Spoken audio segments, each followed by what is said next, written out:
ಅಯ್ಯೋ ಬೆಳ್ಳಿ, ಇದೇನು ಕುಂಕುಮ ಎಲ್ಲ ಚೆಲ್ಲೋಗಿದೆ. ಬೇಗ ಹೋಗು, ಕ್ಲೀನ್ ಮಾಡ್ಕೊಂಬಾ. ಹೋಗು ಹೋಗು, ಬೇಗ ಹೋಗು.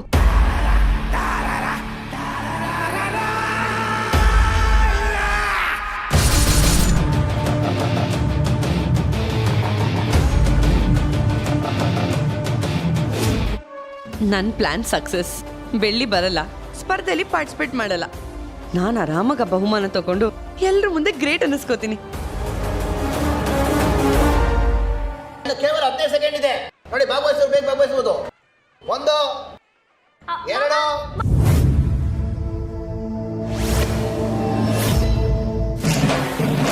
ಕೊನೆ 15 ಸೆಕೆಂಡ್ ಅಲ್ಲಿ ಒಬ್ಬ ಸ್ಪರ್ಧಿಯರು ಭಾಗವಹಿಸಲು ಬರ್ತಾ ಇದ್ದಾರೆ.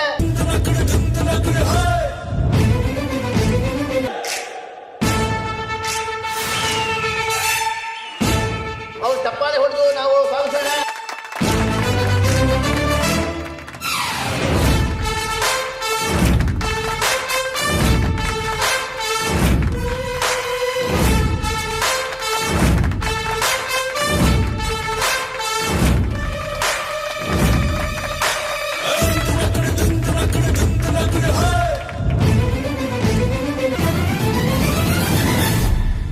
ಬೆಳ್ಳಿ ಕೈ ಎತ್ತಿದೆ ಅಲ್ವಾ? ಬಾ. ಮಾವ ನಾನು ಇಲ್ಲಿದ್ದೀನಿ ಅಂತ ಇರ್ಲಿ, ಪರವಾಗಿಲ್ಲ. ಬನ್ನಿ ಮೇಡಮ್, ಬನ್ನಿ ಬನ್ನಿ ಬನ್ನಿ. ಅಮ್ಮವ್ರ ಬಗ್ಗೆ ಎಲ್ಲ ಮಾತಾಡಿ ಬನ್ನಿ.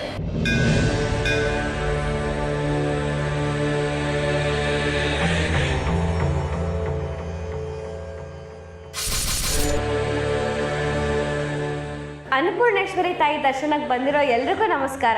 ನನ್ನ ಹೆಸರು ಬೆಳ್ಳಿ, ಬನವಾಸಿ ಊರಿನ ದೊಡ್ಡ ಮನೆಯವಳು. ತಾಯಿ ಬಗ್ಗೆ ಹೇಳಬೇಕು ಅಂದ್ರೆ ಈಶ್ವರಿಯ ಅಂಶವೇ ಅನ್ನಪೂರ್ಣೇಶ್ವರಿ ತಾಯಿ. ಅನ್ನಪೂರ್ಣೆ, ಅನ್ನ ಅಂದ್ರೆ ಆಹಾರ, ಪೂರ್ಣೆ ಅಂದ್ರೆ ಪರಿಪೂರ್ಣತೆ. ತಾಯಿ ಲೋಕಮಾತೆ, ಅರ್ಧನಾರೀಶ್ವರನ ಪತ್ನಿ ಪಾರ್ವತಿಯ ಮತ್ತೊಂದು ಅವತಾರನೇ ಅನ್ನಪೂರ್ಣೇಶ್ವರಿ ತಾಯಿ. ಯಾರು ಆ ತಾಯಿನ ಮನಸಲ್ಲೇ ಗುಡಿ ಮಾಡ್ಕೊಂಡು ಪೂಜಿಸ್ತಾರೋ ಅವ್ರ ಹಸುವನ್ನ ನೀಗ್ಸೋ ಪುಣ್ಯವತಿ ಆಗ್ತಾಳೆ. ಮಳೆಗೆ ವರುಣ ದೇವ, ಅಧಿಪೂಜೆಗೆ ಗಣಪತಿ, ಹೀಗೆ ಆಹಾರಕ್ಕೆ ಅನ್ನಪೂರ್ಣೇಶ್ವರಿ ದೇವಿನ ಪೂಜೆ ಮಾಡಬೇಕು. ಅನ್ನಪೂರ್ಣೇಶ್ವರಿ ತಾಯಿ ಮಣ್ಣಿಗೆ ಗೊಬ್ಬರವಾಗಿ, ಆ ಬೀಜದಿಂದ ಪೈರಾಗಿ, ಪೈರಿನಿಂದ ಧಾನ್ಯವಾಗಿ, ಹೂವಾಗಿ, ಕಾಯಾಗಿ, ಹಣ್ಣಾಗಿ ಎಲ್ಲದರಲ್ಲೂ ಆಧಾರ ಶಕ್ತಿಯಾಗಿರ್ತಾಳೆ. ಆಹಾರ ಶಕ್ತಿಯಾಗಿ ನಮ್ಮೆಲ್ಲರ ಹಸುವನ್ನ ನೀಗ್ಸೋಳೆ ಈ ಅನ್ನಪೂರ್ಣೇಶ್ವರಿ ತಾಯಿ.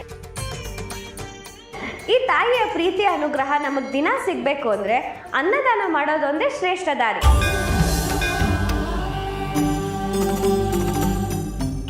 ಆಹಾರ ನೀಡುವವನು ದೇವರಂತೆ, ಆತ ಜೀವ ಕೊಟ್ಟವನಷ್ಟೇ ಶ್ರೇಷ್ಠ ಅನ್ನೋ ಮಾತಿದೆ.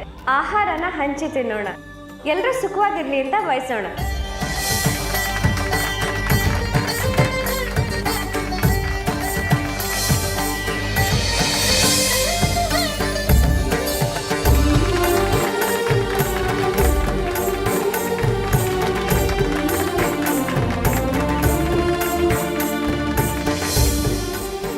ಎಷ್ಟು ಅದ್ಭುತವಾಗಿ ಮಾತಾಡಿದ ತಾಯಿ, ಸಾಕ್ಷಾತ್ ಅನ್ನಪೂರ್ಣೇಶ್ವರಿ ದರಗಿಳ್ದಂಗೆ ಆಯ್ತು.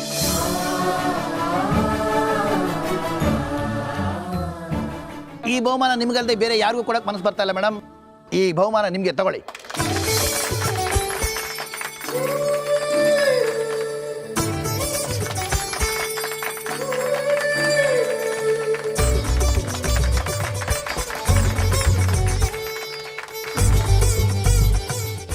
ಬೆಳ್ಳಿ ಓಪನ್ ಮಾಡಿ ನೋಡು.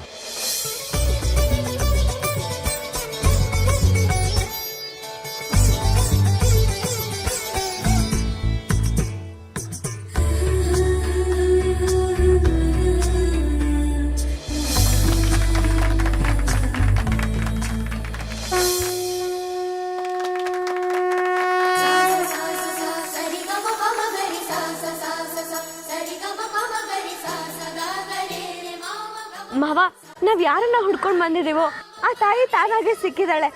ಅವಳಿಗೆ ನಮ್ ಸಮಸ್ಯೆ ಅರ್ಥ ಆಗಿದೆ ಅನ್ಸತ್ತೆ.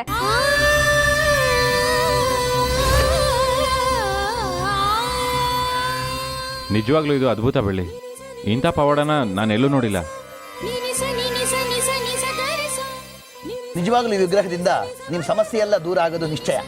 ತಗೊಳ್ಳಿ. ಬೆಳ್ಳಿ ಬಾ ಹೋಗೋಣ. ಬಾ ಮನೆ.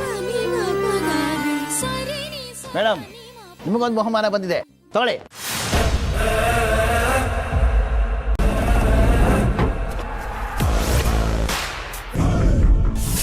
ಇಟ್ಕೊಂಡು ಸಾಯ್ರಿ. ಮಾವ, ನಾವು ಅನ್ನಪೂರ್ಣೇಶ್ವರಿ ವಿಗ್ರಹ ತಗೊಳ್ಳೋದಕ್ಕೆ ಅಂತ ಈ ಊರಿಗೆ ಬಂದ್ವಿ. ಆದ್ರೆ ಆ ತಾಯಿ ತಾನಾಗೆ ದೊರಕಿದಾಳೆ. ಮಾವ, ನನ್ಗೊಂದು ಡೌಟ್ ಇದೆ. ಈ ಥರ ಫ್ರೀಯಾಗಿ ಬಂದಿರೋ ವಿಗ್ರಹನ ಮನೇಲಿ ಪ್ರತಿಷ್ಠಾಪನೆ ಮಾಡೋದು ಸರಿನಾ?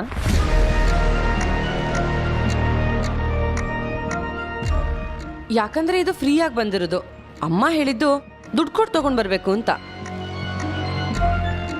ನನಗ್ಯಾಕೋ ಇದು ಸರಿ ಅನ್ನಿಸ್ತಿಲ್ಲ ಮಾವ, ನೀವೇನು ಹೇಳ್ತೀರಾ? ನನಗೇನೋ ಮಾಯಾ ಹೇಳಿದ್ದೆ ಸರಿ ಅನಿಸ್ತಿದೆ ಬೆಳ್ಳಿ. ನೀನು ಬಹುಮಾನ ಪಡ್ಕೊಂಡಿದ್ದು ತುಂಬ ಖುಷಿ ವಿಚಾರ ಬೆಳ್ಳಿ. ಆದರೆ ಬಹುಮಾನ ಬಂದಿರೋ ವಸ್ತುನ ಪ್ರತಿಷ್ಠಾಪನೆ ಮಾಡೋದು ಸರಿ ಬರಲ್ಲ. ಒಂದು ಕೆಲಸ ಮಾಡೋಣ, ಈಗ ನಾವು ತಗೊಂಡು ಹೋಗ್ಬೇಕಾಗಿರೋ ವಿಗ್ರಹನ ನಮ್ಮ ದುಡ್ಡಲ್ಲೇ ತಗೊಂಡು ಹೋಗೋಣ, ಆಗ ಸರಿ ಬರುತ್ತೆ. ಮಾವ, ಈ ವಿಗ್ರಹನ ಏನು ಮಾಡೋದು? ದೇವಸ್ಥಾನ ಕೊಡೋದಾ? ಬೆಳ್ಳಿ, ಮಾವ, ನನಗೆ ಈ ವಿಗ್ರಹನ ದೇವಸ್ಥಾನದಲ್ಲಿ ಕೊಡೋಕೆ ಇಷ್ಟ ಇಲ್ಲ. ನಾನೇ ಇಟ್ಕೊಳ್ತೀನಿ, ದಿನ ಇದಕ್ಕೆ ನಾನೇ ಪೂಜೆ ಮಾಡ್ತೀನಿ. ಸರಿ, ಹಾಗೆ ಮಾಡು. ಇವಾಗ ಲೇಟ್ ಆಗ್ತಿದೆ, ಅಮ್ಮನವ್ರ ವಿಗ್ರಹ ತಗೊಂಡು ಹೋಗೋಣ ಬನ್ನಿ.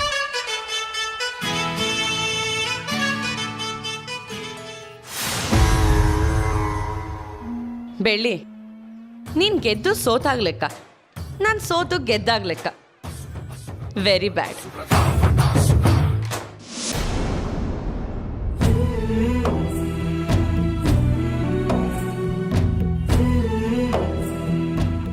ಬೆಳ್ಳಿ, ಬೇಜಾರಾಗಬೇಡ.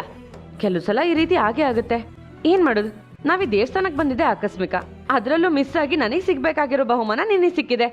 ನಮ್ಮಿಬ್ರಲ್ಲಿ ಯಾರೇ ಗೆದ್ದಿದ್ರು ನಾನು ಈ ಮಾತೇ ಹೇಳ್ತಿದ್ದೆ. ಆ ಮನೆಗೆ ಸೊಸೆ ಆಗ್ತಿದ್ದೀನಿ ಅಂತ ಫ್ರೀಯಾಗಿ ಬಂದಿರೋ ವಿಗ್ರಹನ ಪ್ರತಿಷ್ಠಾಪನೆ ಮಾಡೋಕ್ಕಾಗುತ್ತಾ? ಬೆಳ್ಳಿ, ತಲೆ ಕಟ್ಸ್ಕೊಂಬೇಡ, ಆರಾಮಾಗಿರು. ಎಲ್ಲ ದೇವರು ಒಂದೇ, ಆದರೆ ಗುರುಗಳು ಹೇಳ್ದಾಗೆ ನಾವೊಂದು ವಿಗ್ರಹನ ತಗೊಂಡು ಹೋಗೋಣ, ಸರಿನಾ? ಸರಿ ಮಾವ.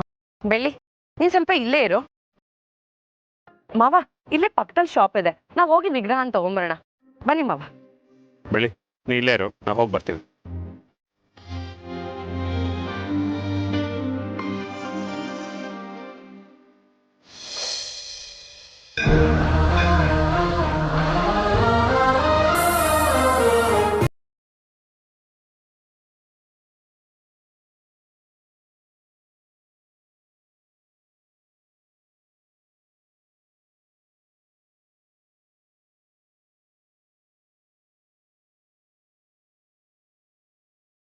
ಉಡುಗೊರೆಯಾಗಿ ಸಿಕ್ಕಿದ್ಯಾ ಅಂತ ಅನ್ಕೊಳ್ಳಲ್ಲ, ನನಗ್ ಸಹಾಯ ಮಾಡಕ್ ಸಿಕ್ಕಿದ್ಯಾ ಅಂತ ಖುಷಿ ಪಡ್ತೀನಿ.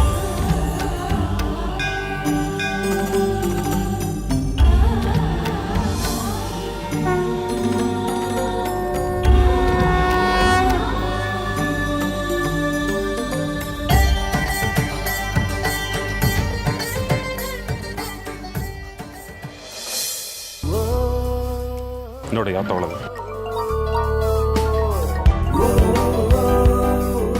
ಮಾಯಾ, ಷಣ್ಮುಗ ಫೋನ್ ಮಾಡ್ತಿದ್ದಾನೆ, ನೀನು ನೋಡ್ತಿರು, ನಾನು ಮಾತಾಡ್ಕೊಂಬರ್ತೀನಿ. ಸರಿ ಮಾವ.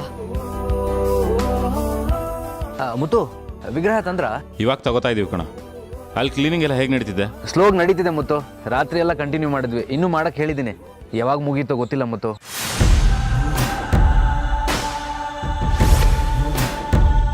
ಇನ್ನೊಂದು ವಿಗ್ರಹನ ತೋರಿಸಿ.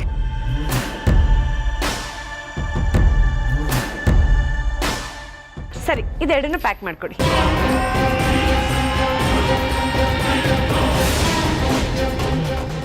ಯಾವತ್ತಿದ್ರೂ ಇದು ಮಾಯನ್ ಸಾಮ್ರಾಜ್ಯ. ನಾನು ಹೇಳ್ದಾಗೆ ನಡಿಬೇಕು. ಬೆಳ್ಳಿ, ನಿನ್ನ ಯಾವುದೇ ಕಾರಣಕ್ಕೂ ಆ ವಿಗ್ರಹ ಪೂಜೆ ಮಾಡಕ್ ಬಿಡಲ್ಲ ನಾನು. ನಿಂಗೆ ಒಬ್ಬಂಗೆ ಸ್ಟ್ರೈನ್ ಆಗುತ್ತೆ ಅನ್ಸುತ್ತೆ. ಇಲ್ಲಿ ಕೆಲಸ ಮುಗಿದ್ಮೇಲೆ ನಾನು ರೈಸ್ ಮಿಲ್ಗೆ ಬರ್ತೀನಿ ಕಣ. ಇಲ್ಲ ಪರವಾಗಿಲ್ಲ ಮುತ್ತು, ನೀನೇನು ಬರಕ್ ಹೋಗ್ಬೇಡ, ನಾನೇ ನೋಡ್ಕೊಳ್ತೀನಿ. ನೀನು ಪೂಜೆ ಕಡೆ ಗಮನ ಕೊಡು. ಸರಿ, ಹುಷಾರ್ ಕಣ. ಮಾವ. ಓಹ್, ಆಗಲೇ ತಗೊಂಡೇ ಬಿಟ್ಟಿಯಾ? ಹ್ಞೂ ಮಾವ, ಸೂಪರ್ ಆಗಿದೆ ಅಲ್ವಾ? ಚೆನ್ನಾಗಿದೆ, ಕೊಡಿಲ್. ಬೆಳ್ಳಿ ಕಾಯ್ತಿರ್ತಾಳೆ, ಬಾ ಹೋಗೋಣ. ಬನ್ನಿ ಮಾವ.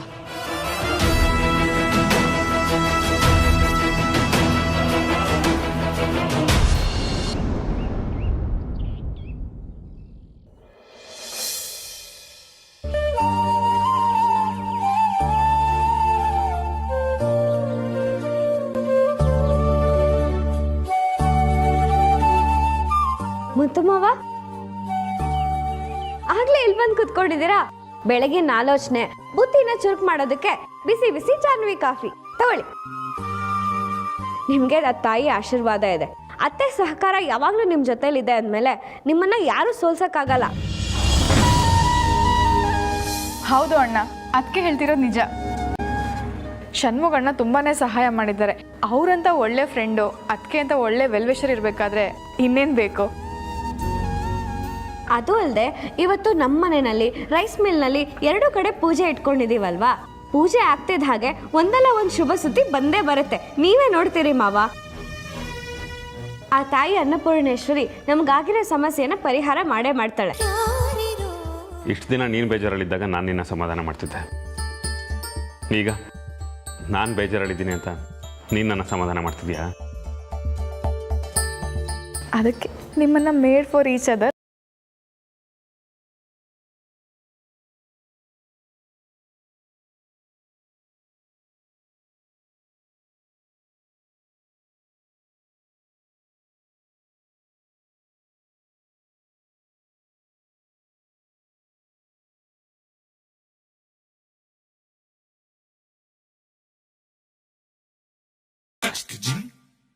ಇಲ್ವಲ್ಲ, ನಾನೇನು ಹೇಳಲಿಲ್ಲ. ಹೌದು, ರೈಸ್ ಮಿಲ್ಲಲ್ಲಿ ಪೂಜೆ ಇದೆ ಅಲ್ವಾ, ಅಲ್ಗೂ ನಾನೇ ಹೋಗ್ಬೇಕಾ? ನೀನು ಅಷ್ಟೊಂದೆಲ್ಲ ಕಷ್ಟಪಡೋದು ಬೇಕಾಗಿಲ್ಲ. ಅಲ್ಲಿ ಷಣ್ಮುಗ ಎಲ್ಲ ಅರೇಂಜ್ ಮಾಡಿದ್ದಾನೆ. ಮಾರ್ಕೆಟಿಂದ ಪೂಜೆಗೆ ಏನೇನು ಬೇಕೋ ಎಲ್ಲ ತಂದಿದ್ದಾನೆ. ಆದರೂ ನೀನು ಸ್ವಲ್ಪ ಜವಾಬ್ದಾರಿ ತಗೋ. ಅಯ್ಯೋ, ಅದಕ್ಕೇನಂತೆ, ನಾವ್ ಗೊತ್ತಲ್ಲ, ಒಂದ್ಸರಿ ಕಮಿಟ್ ಆದ್ರೆ ನಮ್ಮ ಮಾತು ನಾವೇ ಕೇಳಲ್ಲ.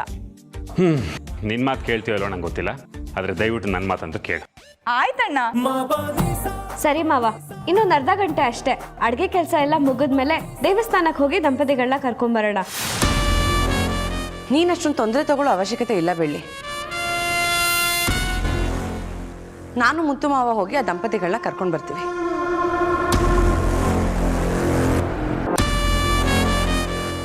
ಏನ್ ಹೇಳ್ತೀರಾ ಮಾವ? ಬೆಳ್ಳಿ, ಮಾಯ ಹೇಳ್ತಿರೋದು ಸರಿಯಾಗಿದೆ. ನೀನೇ ಯಾಕೆ ಎಲ್ಲ ಕಡೆ ಓಡಾಡಬೇಕು? ನಾ ಹೋಗಿ ಕರ್ಕೊಂಬರ್ತೀವಿ, ನೀ ಇಲ್ಲಿ ಕೆಲಸ ನೋಡ್ಕೊ. ಸರಿ ಮಾವ, ನಿಮ್ಮಿಷ್ಟಾಗೆ ಆಗಲಿ. ಮಾಯಾ, ಬೆಳ್ಳಿ, ಅವ್ರಿರೋದು ಊರ ದೇವಸ್ಥಾನದಲ್ಲಲ್ವಾ? ಹೌದು ಮಾವ, ಅಲ್ಲೇ. ಸರಿ, ನಾ ಹೋಗಿ ಬರ್ತೀವಿ.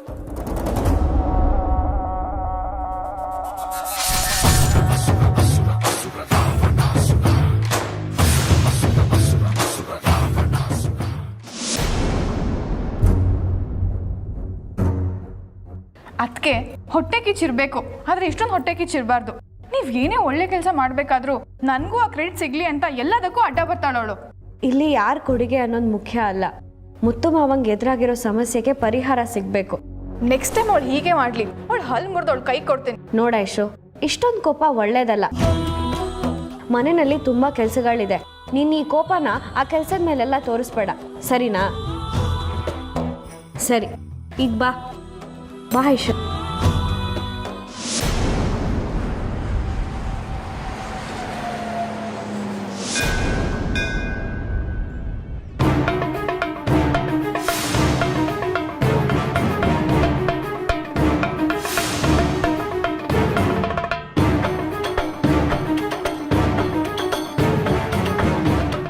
ಗುರುಗಳೇ, ಮಾವ, ಹೂವು ಸುಗಂಧ ಕೊಡುತ್ತೆ ಅಂದ್ರೆ ನಂಬೋದು, ಮುಳ್ಳು ಸುಗಂಧ ಕೊಡುತ್ತೆ ಅಂದ್ರೆ ನಂಬಕ್ಕಾಗತ್ತಾ? ಇದೆಲ್ಲ ಬುದ್ಧಿವಂತಿಕೆ ಮೇಲೆ ನಿಂತಿದೆ ಮಾವ. ನಾನು ಅವ್ರನ್ನ ಕರ್ಕೊಂಡು ಬಂದು ಇಲ್ಲೇ ಬಿಟ್ಟಿದ್ದೆ. ಬೆಳಗ್ಗೆ ಪೂಜೆ ಇರುತ್ತೆ, ರೆಡಿ ಆಗಿರಿ ಅಂತಲೂ ಹೇಳಿದ್ದೆ. ಎಲ್ಲೋದು ಇವರು? ಮಾವ, ಪೂಜೆ ಮಾಡ್ತೀವಿ, ಪರಿಹಾರ ಕೊಡ್ತೀವಿ ಅಂತ ಹೇಳಿದ್ದು ಅವರೇ. ಈಗ ಕಣ್ಣಿಗೆ ಕಾಣಿಸ್ದೆ ಹೋಗಿರೋದು ಅವರೇ. ಇಂಥವ್ರನ್ನೆಲ್ಲ ನಂಬಕ್ ಹೋಗ್ಬಾರ್ದು ಮಾವ. ಮೊದಲೇ ಅಲೆಮಾರಿಗಳು, ಅವ್ರೊಂದ್ ಕಡೆ ಇರಲ್ಲ, ಅವ್ರ ಮನ್ಸು ಒಂದ್ ಕಡೆ ಫಿಕ್ಸ್ ಆಗಿರಲ್ಲ, ಎಲ್ಲಾ ಕಡೆ ತಿರುಗ್ತಿರುತ್ತೆ. ಈಗ ನಮ್ಮ ತಲೆನೂ ತಿರುಗಿಸ್ತಾ ಇದಾರೆ ಅಷ್ಟೇ. ಪೂಜೆ ವಿಚಾರದಲ್ಲಿ ಅವ್ರು ಸುಳ್ಳು ಹೇಳ್ತಾರೆ ಅಂತ ಅನ್ಸಲ್ಲ. ಅರ್ಚಕ್ರೆ, ಇಲ್ಲಿ ಯಾವಾಗಲೂ ಗುರುಗಳಿರ್ತಾರಲ್ಲ, ಅವ್ರು ಎಲ್ಲೋದ್ರು ನೋಡಿದ್ರೆ? ಸ್ವಲ್ಪ ಹೊತ್ತು ಮುಂಚೆ ಅವ್ರನ್ನ ಇಲ್ಲೇ ನೋಡಿದೆ, ಈಗ ಎಲ್ಲೋದ್ರೂ ಗೊತ್ತಿಲ್ಲ ಮತ್ತಣ್ಣ. ಸರಿ ಪುರೋಹಿತ್ರೆ. ಮಾವ, ಹೇಗೋ ಪೂಜೆ ಮಾಡಿಸ್ಲೇಬೇಕು ಅಂತ ಡಿಸೈಡ್ ಆಗಿದ್ದೀವಿ. ಆ ದಂಪತಿಗಳಿಗೋಸ್ಕರ ಯಾಕೆ ಕಾಯ್ಬೇಕು? ಬೇರೆ ಯಾರಾದ್ರೂ ಅರ್ಚಕರ ಹತ್ರ ಮಾಡಿಸೋಣ. ಹೂವಲ್ಲಿ ತುಂಬಾ ವೆರೈಟಿ ಇರುತ್ತೆ ಮಾಯಾ. ಎಲ್ಲ ಹೂವು ಮಲ್ಲಿಗೆ ಹೂವು ಆಗಲ್ಲ, ಎಲ್ಲ ಹೂವು ಪೂಜೆಗೆ ಶ್ರೇಷ್ಠನೂ ಅಲ್ಲ. ಸರಿ, ಈಗ ಅವ್ರು ಕಾಣಿಸ್ತಿಲ್ವಲ್ಲ, ಮತ್ತೇನ್ ಮಾಡ್ಬೇಕು ಅನ್ಕೊಂಡಿದ್ದೀರಾ? ಇನ್ನೊಂದು ಸ್ವಲ್ಪ ಹೊತ್ತು ಇಲ್ಲೇ ವೆಯ್ಟ್ ಮಾಡೋಣ. ಅವ್ರು ಮೋಸ್ಟ್ಲಿ ಇಲ್ಲಿಗೆ ಬಂದರೂ ಬರ್ಬೋದು. ಬಂದ್ರು ಬರ್ಬೋದು ಅಂತ ನಾವ್ ಅನ್ಕೋತಿದೀವಿ. ಒಂದ್ ವೇಳೆ ಅವ್ರು ಡೈರೆಕ್ಟ್ ರೈಸ್ ಮಿಲ್ ಎಲ್ಲ ಮನೆಗೆ ಹೋಗಿದ್ರೆ? ಓಹ್, ಅದೇ ನನಗೂ ಅರ್ಥ ಆಗ್ತಿಲ್ಲ. ಏನು ಮಾಡೋದು ಇವಾಗ?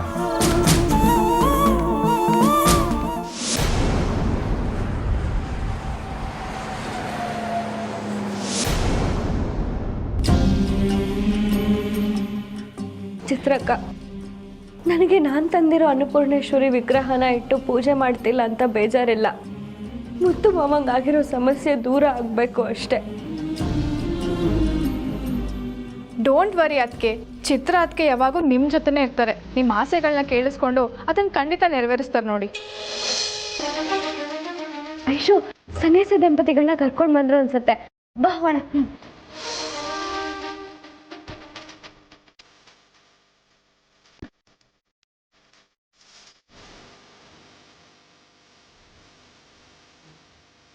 ಮಾವ, ಒಬ್ರೇ ಬಂದ್ರ? ದಂಪತಿಗಳಲ್ಲಿ ಅವ್ರನ್ನ ಕರ್ಕೊಂಡು ಬರ್ಲಿಲ್ವಾ? ನೀನು ಹೇಳಿದ ಜಾಗದಲ್ಲೇ ನೋಡಿದೆ ಬಳ್ಳಿ. ಎಲ್ಲ ಕಡೆ ಹುಡುಕ್ತೆ, ಅವ್ರು ಎಲ್ಲೂ ಇರಲಿಲ್ಲ.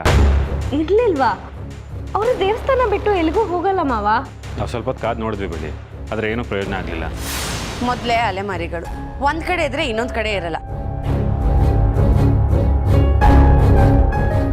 ನೀವು ಅವ್ರನ್ನ ನಂಬ್ಕೊಂಡು ಅನ್ನಪೂರ್ಣೇಶ್ವರಿ ದೇವಿ ಪೂಜೆ ಮಾಡ್ಬೇಕು ಅಂತ ಎಲ್ಲ ತಯಾರಿ ಬೇರೆ ಮಾಡ್ಕೊಂಡಿದ್ದೀರಾ. ಇದೇನಾದ್ರೂ ವಿಘ್ನ ಆದ್ರೆ ಮತ್ತೆ ನಮ್ಗೆ ಪ್ರಾಬ್ಲಮ್ ಅಲ್ವಾ? ಮೊದಲೇ ರೈಸ್ ಮಿಲ್ ವಿಚಾರದಿಂದ ನಾವು ಪ್ರಾಬ್ಲಮ್ ಅಲ್ಲಿ ಇದೀವಿ. ಇನ್ನೊಂದು ಪ್ರಾಬ್ಲಮ್ನ ನೀನ್ ಸೇರಿಸ್ತಿದ್ಯಾ ಬೆಳ್ಳಿ. ಆಮೇಲೆ ಈ ಅನಾಚಾರ ನಿವಾರಣೆ ಮಾಡೋಕೆ ಮತ್ತೊಂದು ಪೂಜೆ ಮಾಡ್ಬೇಕಾಗತ್ತೆ. ಒಟ್ಟಿನಲ್ಲಿ ತೊಂದರೆಗಳ ಮೇಲೆ ತೊಂದರೆ ಬರ್ತಾನೆ ಇದೆ. ಇದಕ್ಕೆಲ್ಲ ಎಂಡ್ ಅನ್ನೋದು ಯಾವಾಗ? ಈಗ ಪೂಜೆ ನಡೆಯಲ್ಲ ಅಂತ ಯಾರು ಹೇಳಿದ್ದು? ಯಾರೇನು ಹೇಳಿಲ್ಲ ಬೆಳ್ಳಿ, ನಾನೇ ಹೇಳ್ತಿದ್ದೀನಿ. ಪೂಜೆನ ಆ ದಂಪತಿಗಳಿಂದಾನೇ ಮಾಡಿಸ್ಬೇಕು ಅಂತ ತೀರ್ಮಾನ ಆಗಿತ್ತಲ್ವಾ? ಈಗ ಅವರೇ ಇಲ್ಲ ಅಂದಮೇಲೆ ಯಾವ ಪೂಜೆ ನಡೆಯುತ್ತೆ ಹೇಳು? ಮುತ್ತು ಮಾವ, ಈಗ ನೀವು ನನ್ನ ಜೊತೆ ಬರ್ತೀರಾ? ಯಾಕೆ? ಪೂಜೆಗೆ ಬೇರೆ ಪುರೋಹಿತರನ್ನ ಕರ್ಕೊಂಡ್ಬರ್ಬೇಕು ಅಂತನಾ? ಬೇಡ ಬಳ್ಳಿ, ನಾವು ಬೇರೆಯವ್ರನ್ನ ಪೂಜೆ ಕರ್ಕೊಂಡು ಬರೋದು ಬೇಡ. ಇನ್ನೊಂದೆರಡು ಸರಿ ಹೇಳಿ ಮಾವ, ಅವಳಿಗೊಂದು ಸ್ವಲ್ಪ ಕ್ಲಿಯರ್ ಆಗಿ ಅರ್ಥ ಆಗಲಿ. ಎಲ್ಲ ತಾನು ಮಾಡಿದ್ದೆ ಸರಿ ಅಂತ ಅನ್ಕೊಂಡಿದ್ದಾಳೆ. ಈ ಪೂಜೆ ಜವಾಬ್ದಾರಿನ ನನಗೆ ಕೊಟ್ಟಿದ್ರೆ ಇಷ್ಟೊಂದು ಕಷ್ಟ ಆಗಕ್ಕೆ ನಾನು ಬಿಡ್ತಾನೆ ಇರಲಿಲ್ಲ. ಆದ್ರೆ ಈ ಮನೇಲಿ ನನ್ನ ಮಾತು ಯಾರು ಕೇಳ್ತಾರೆ ಹೇಳಿ? ಮಾಯಕ, ಅಷ್ಟೊಂದು ತಲೆ ಕೆಡಿಸ್ಕೋಬೇಡಿ. ಇವತ್ತು ದಂಪತಿಗಳೇ ಪೂಜೆ ಮಾಡ್ತಾರೆ. ಅವರಿಂದನೇ ಅನ್ನಪೂರ್ಣೇಶ್ವರಿ ವಿಗ್ರಹ ಪ್ರತಿಷ್ಠಾಪನೆ ಆಗುತ್ತೆ. ನೀವೇ ನೋಡ್ತೀರಿ. ಐಶು, ನೀನು ರೈಸ್ ಮಿಲ್ಲಿಗೆ ಹೋಗು. ಅಲ್ಲೆಲ್ಲ ವ್ಯವಸ್ಥೆಗಳು ಕರೆಕ್ಟಾಗಿ ಆಗಿದೆಯಾ ಅಂತ ನೋಡ್ಕೊ, ಸರಿನಾ? ಸರಿ ಅದಕ್ಕೆ. ಮಾವ, ನೀವು ನನ್ನ ಜೊತೆ ಬನ್ನಿ. ಅದೇ ದೇವಸ್ಥಾನ ಜಾಗದಲ್ಲಿ ದಂಪತಿಗಳನ್ನ ಹೋಗಿ ಕರ್ಕೊಂಡು ಬರೋಣ. ಅವ್ರು ಅಲ್ಲೇ ಇರ್ತಾರೆ ಮಾವ. ನನ್ನ ನಂಬಿ, ಇವತ್ತು ಪೂಜೆ ನಡೆಯುತ್ತೆ. ಸರಿ ಮಾಯಾ, ನೀ ಇಲ್ಲಿದ್ದು ನೋಡ್ಕೊ, ನಾ ಹೋಗಿ ಬರ್ತೀನಿ. ಬಾ ಬಳ್ಳಿ. ನಂಬಿಕೆ ಇರಬೇಕು, ಆದರೆ ಇಷ್ಟೊಂದಲ್ಲ. ಈ ಬೆಳ್ಳಿ ಮೊದಲೇ ಒಂದು ವೇಸ್ಟ್ ಬಾಡಿ. ಹೋಗಿ ಹೋಗಿ, ಆ ದಂಪತಿಗಳು ನಿಮಗೆ ಹೇಗೆ ಸಿಗ್ತಾರೆ ಅಂತ ನಾನು ನೋಡ್ತೀನಿ.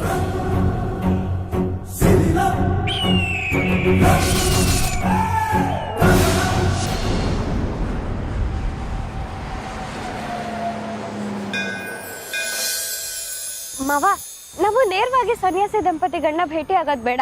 ಮತ್ತೆ ಮೊದಲು ಹೋಗಿ ಅಮ್ಮನವ್ರಿಗೆ ನಮಸ್ಕಾರ ಮಾಡೋಣ, ಅದಾದ್ಮೇಲೆ ಹೋಗೋಣ. ಪೂಜೆಗೆ ಲೇಟ್ ಆಗಲ್ವಾ ಬಳ್ಳಿ? ಇಲ್ಲ ಮಾವ, ನಂಬಿಕೆ ಇಡಿ. ಒಳ್ಳೆ ಮನಸ್ಸಿಂದ ಅಮ್ಮನವ್ರಿಗೆ ನಮಸ್ಕಾರ ಹಾಕ್ಬಿಟ್ಟು ಹೋದ್ರೆ ಎಲ್ಲ ಒಳ್ಳೇದಾಗತ್ತೆ. ಏನಷ್ಟೇ ಮಾಡ್ತಿದ್ದೀರಾ ಮಾವ? ಬನ್ನಿ.